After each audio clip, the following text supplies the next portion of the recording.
சுகாதார டிஜியும் மன்னன் அரவிந்த் மேனன் சொன்னது போல திமுக ஆட்சியை வீட்டுக்கு அனுப்பணும்.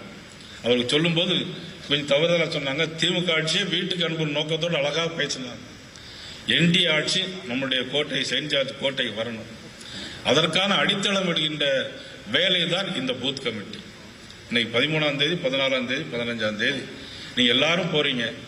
போகும்போது உங்களுக்கு ஏற்கனவே ஃபார்ம் ஏற்கனவே பூத் கமிட்டி இருக்குது.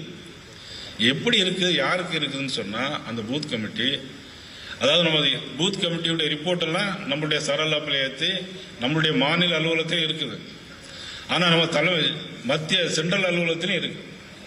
ஆனா சென்ட்ரல் அலுவலகத்தில் இருக்கக்கூடியது என் போன்றவர்களுக்கு உங்களுக்கு அனுபவத்தில் வந்திருக்கும் தலைவர்களுக்கு. அப்ப 2-3 எங்களுக்கு எஸ்எம்எஸ் வந்துச்சு. அந்த எஸ்எம்எஸ்ல என்ன வந்துச்சுன்னா, இந்த எல்லாம் நீங்க வெரிஃபை பண்ணி அவங்கள வாழ்த்து சொல்லுங்க அப்படின்னு சொல்லி சொன்னாங்க. அப்ப நானும் என்ன பண்ண, எனக்குள்ள நம்பர் அடிச்சு நான் போன் பண்ணி கேட்டேன். போன் பண்ணி இப்படி நான் நயினார் நாகேந்திரன் பேசுறேன், சொல்லுங்க அப்படிங்கிறாங்க. சொல்லுங்க, வணக்கம் கூட சொல்றது இல்லை யார் நம்ம கட்சியில பாதி பேர். செல்போனை பார்த்துட்டு இருக்காரு.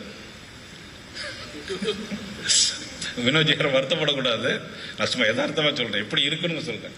போன் எடுத்தா எல்லாரும் என்ன சொல்லணும் அப்படின்னா, வணக்கம் சார் அப்படின்னு சொல்லி சொன்னா நல்லா இருக்கும். ஆனா பழக்கம் இல்லை, ஏன்னா வசதியான வீட்டு பிள்ளைகள் அப்படிதான் வளர்ந்துருப்பாங்க. நான் குறையா சொல்லல, யாரும் தப்பா நினைச்சிட, விஜய் தப்பா நினைச்சிட விடாது.